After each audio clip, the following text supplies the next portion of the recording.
Hi there, welcome to The Sacred Journey.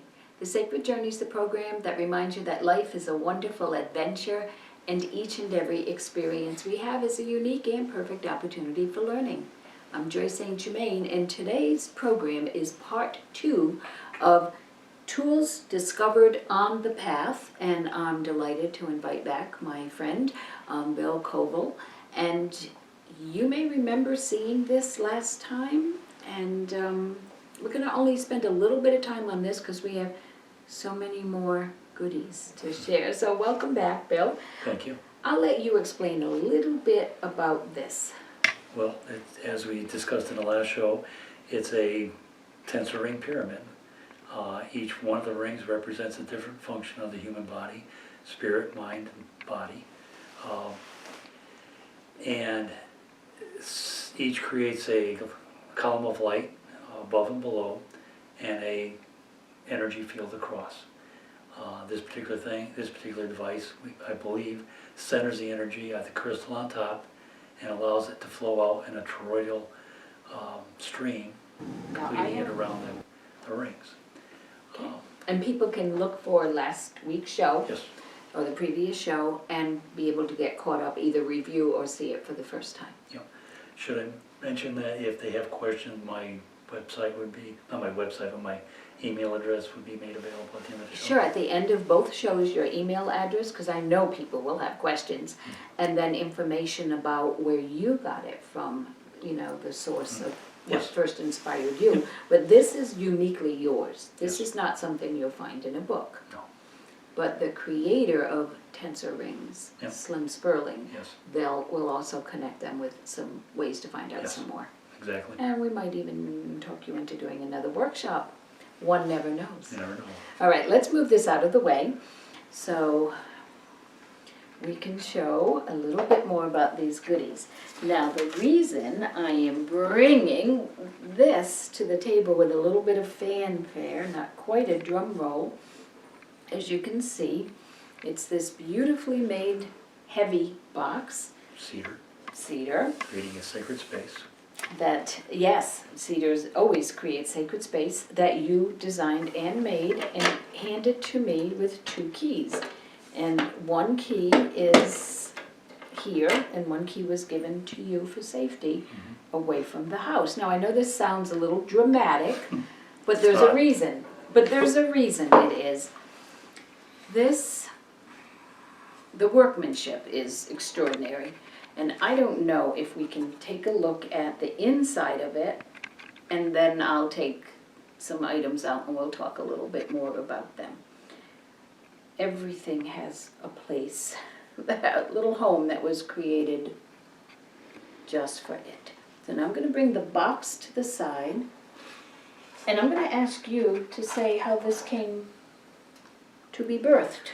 Okay, when short time, maybe 2 or 3 months after Joyce and I became friends, she relayed to me a visualization that she had of a device that she held in her hands with 2 balls on it that she didn't know what it was for, but knew that she should have it. And I knew exactly how long it was going to be because I visualized it and I could see exactly where my hands were. I knew the exact width. So I did a meditation as well on it after she told me about it. And I figured out that, well, at least what I saw was what's going to be shown to you when it's put together. It's a copper rod in the center that's a cubit long.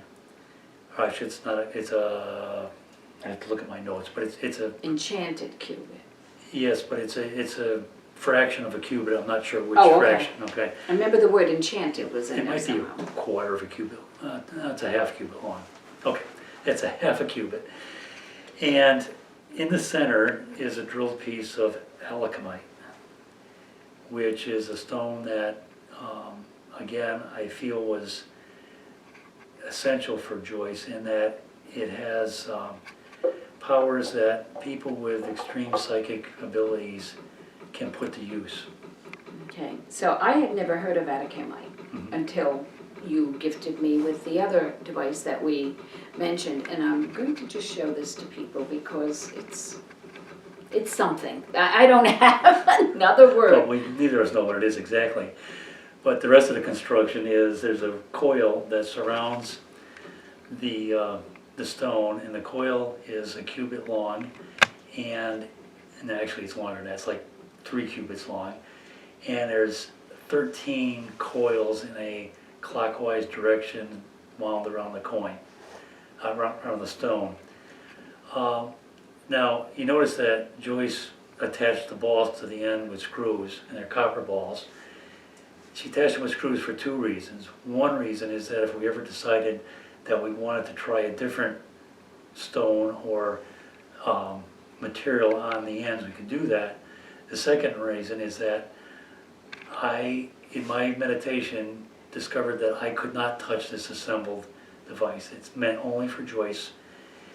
You need to be, in my opinion, ego-free to handle this thing. And I felt I would contaminate it, if you will, if I touched it. And let me piggyback on that a little bit. You were here one time when, I just want to tighten this one a little bit, when I was called to use it, and I believe that it connects me with much higher streams of energy, of information, beings, whatever you want to call them. And by the end of that session, and it didn't take long, my hands were red on each side, like there was so much energy. I don't want to call them burned, but it lasted for days, and there was a perfect white sphere in each one, and this around it was incredibly red and lasted for days. So I would say the amount of energy that this generated was extremely high. It didn't harm me, but it showed me how much energy was there. And we use that citrine crystal as an amplifier connection between the communicator and the device and yourself. And actually you're placed between these 2 devices when you use them. And I noticed there's a lot of rutile Yes. in it, which is Also, a metal, which yes, would which is also conduct. conductive, yes. So, Lots of planning went into this. but it was Joyce's vision in the beginning that brought it to fruition. And I was just happy to make it. I need a bigger word than wow, because every time I see one of the new things that you create or make, I'm between speechless and wow. Okay. Now, this I'm going to put off to the side and remind the gentleman in the room, my camera person, my beloved husband, and my teaching partner here, that I will dismantle it and put it away. And Then, when Joyce told me the reaction, I had made these. I'll call this a grounding device. Joyce had given me a bunch of parts and said, why don't you see what you can make with this? here, knock yourself out, kinda. So she brought me the copper ball and the copper, I don't know what you call that, like a pin. And again, Oh, and hematite. yeah, hematite. I had went into meditation to see how these parts could go together to be useful, and came up with this device that she's holding that's connected by means of another copper rod that's a quarter of a cubit long, and it's round in a caduceus coil. Okay. Sorry about that. The caduceus for Spot. like the medical Yes. symbol. And there's a total of 13 coils on that. Again, this is there's 2 of these actually. There's a male and a female. One has 13 and one has 14 coils. And the hematite is placed on the inside and can move up and down. There's a little bit of flexibility in it. But when I made these, I first made one, made the second one after I discovered the first one went together finally the way I wanted it to. And my experience was that I took it outside, sat on the ground to meditate, and pushed each one of these into the ground with each hand. And my experience is that I've got a much deeper connection to the earth and an understanding of how we as a species are connected to the earth and cannot exist without it. We're so dependent on it that we just don't realize it. Aside from that, I think this can be used definitely to ground yourself and the reason I gave both of them back to Joyce was that for her to go out and ground herself after using the other device, I just felt that it would be a way to dissipate some of the energy that I know she knows how to get rid of, but this, I think, was an aid. Yeah, it's kind of like a transference device Yep. too, and it's that fast. I mean, you go out there and if you now need to rebalance to, I'm going to say, ordinary life, that was a great way to do it. Because after working with this, I need to come back to this reality so that I readjust my vibration and my energy to be able to Yep. work in this I agree. field. Yep. So that's how I found it. So you could work with one of these and do the same thing. You just one hand over the other when you put it into the ground, then switch back and forth. But doing two is a lot faster, and it's, I think, a little different experience. The hematite is also a grounding stone, so that aids in the ability for the energy to pass to the earth easier. The other thing I think that it's a good tool for, a little beyond my reach, but I believe that this will assist somebody looking to solidify their 10th chakra. In that's an earth chakra, and this connection to it can definitely aid in that opening of that chakra. And just by the shape of it, how it's tapers on one end, I find that just like with a crystal or stone, there's an automatic receiving and transmitting end, and almost like a positive negative end, and I find that is really notable. It was a pleasant surprise to find that I can create space between the hematite and the copper, or have them resting on each other, because that changes everything. And there's, you know, your background as an engineer, there's a lot of engineering stuff that makes sense, but then there's a lot of metaphysical, spiritual stuff that would make sense to someone who studied metaphysics, as we have, or to someone who's just intuitive and just has this sense of knowing. But I find all of the things that you've created invite and create space for growth and learning, and I love the fact that every single thing that you make, I notice, I see and feel, and I'm aware of a void or a space, and whenever there's space, to me that means it's unlimited in its potential. And then it also balances between the tangible and perceivable to the intangible and imperceivable. And I mean, just the physical space right here, but the energetic space is very exciting. So when I first saw the wooden pyramid with all the ones, and I saw the energy coming like that, the space in the middle, that was really exciting to me, to see that balance. Now, getting back to we don't even have a name for that, but Joyce's. I don't know. I love it, but I don't have a name for it. When I was originally looking at it and you had told me about it, I saw it as a way for you to communicate with beings that don't have any ego. And this is the reason that I felt I couldn't touch it. Because anything less than a pure heart going for information from this realm of reality would be rejected. And I'm extremely glad that you have this. Well, I am glad and honored, and I know every day is not the right day to use this. And I am extremely aware of the amount of prep that I do when I use this. I really have to do checking in on myself, and there are some days that I go, not today, and some days I go, it's necessary today. So it's an extraordinary thing. you know, that's bigger than the word wow. And it's so hard to explain to somebody, like, yeah, I have this metal with a stone and it does all these things. What I'm asking our viewers who have, you know, you've been, some of you watching the show for 25 years, or have studied with me maybe that long, and I ask you, based on your trust and respect, to be, as we said before, open-minded and open-hearted about this, because even we say we don't know everything about it, and that makes it all the more exciting. One of the other things that I had gotten during the meditation on that was that this may have been something that was has connections back to Atlantis.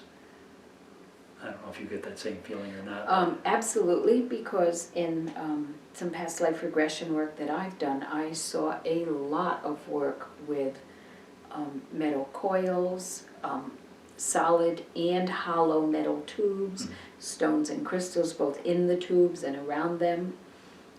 So I would say yes, and I think that this might be coming to the surface and the awareness of people like you and I and other people, because our world is changing faster than society is changing, as far as our understanding and our ability to do anything about it. I'm not just talking climate change, I'm talking Everything. consciousness, everything, and these are the kinds of things that are necessary. We think they're ultra-modern, I think they're ancient. I think they're ancient, and they're, to be honest with you, they're not for everybody. No. You know, they're not, these are tools that I'm going to say that you found along this path.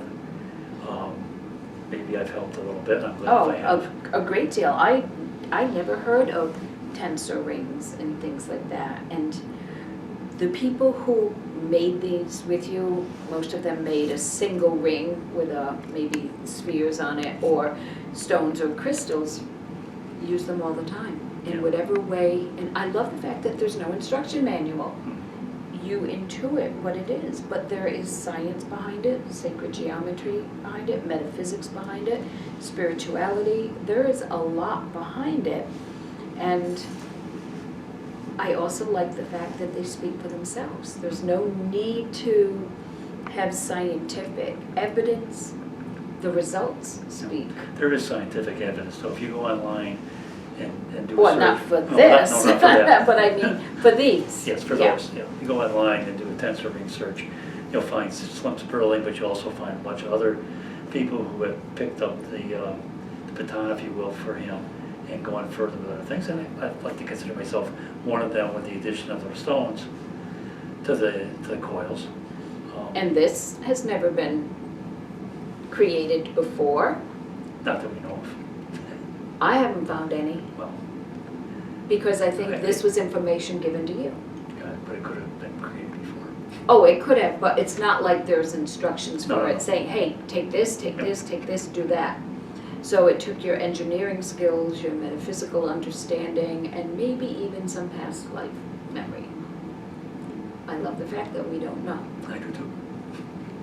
So if someone were to do any exploring on their own or experimentation, do you have any notes of caution for them? With the rings, it's essential that they be put together properly. It's, as you mentioned in our last show, that they are put together, soldered together, so that it's a continuous ring of wire. In that you don't end up with two pieces just put together. And it's important that they be clockwise. And the length is proper. Those are the most important things on a ring. What you add to it, if the stone isn't right for you, you will probably find out pretty quickly. So when you drill through the stones, because you drill your own, if it's not the right stone, not just the right kind of stone, but that particular stone, it could shatter on you. I've or- had many shatter, yes. Yep. And yeah, you select a different one. Actually, I've replaced one of the stones on this ring because I didn't like the stone that was on there. So I took it apart, put a new one on. Like some people change their shoelaces. Exactly. You do this amazing feat of engineering. And significance of the three? Well, for me, each one of those balances a different part of me, my mind, my body, and my spirit. I've made rings that have up to 5 metal balls on them, depending on who I ask me to make a ring. And then I will go into a meditation and try to visualize the ring as to what it looks like with this person and what they need. And whatever comes out of that, there's a lot of different stones on there, and I probably got one wrong in the last time we talked about this, but I will see the stone and then have to look up in a lot of cases as to what it actually is to put it on the ring. Other people who are very familiar with stones can look at it, say this is it, or they'll say, well, I need a bluer stone, and it could be something like a sodamite or sodalite or something of that nature that you can show them a picture and that's what they want on their ring. Could be 1 stone, could be 3 stones, could be 5, whatever number fits, works for that person. But, as we did in the workshop we randomly had our higher powers draw us numbers and letters from a hat, if you will, and match those up so that people doing the reading was purely random by our higher power or spirit guides. Well, we worked in partnership with each other. Yes. Yeah. But we did pull and matched up and worked in partnership so that readings were done with that person and then switched around and done again, so that there wasn't any ownership between the people doing the readings and the people getting the information. And I think that's the best way in keeping a higher power and spirits and guides involved with the process, and remembering that it's not us that's doing this, but it's something beyond us. So you can be neutral about it and get the humanness or the ego out of the way. Yes, Yeah, 'cause exactly. the word ego gets thrown around a lot. It does not mean vanity. It means humanness, which can tend toward vanity, but it also just means separating yourself from all that is, and thinking that you are unique to the universe. So there's so many directions to go with these, and I think that's what's so much fun. There's so much exploration, and I can share an idea with you, and the next thing I know, you have a way to make it make sense in this way. So it's a lot of fun working with you and growing and learning. And we have just a minute left. I can't believe our time went by that quickly. What do you want to be sure that our viewers take away from this show? Well, I'd say try to visualize your dreams, what you see. And if you see something that would benefit your life, whether it's available online or available at a store or just available in your mind, make sketches and maybe someday it'll come to fruition.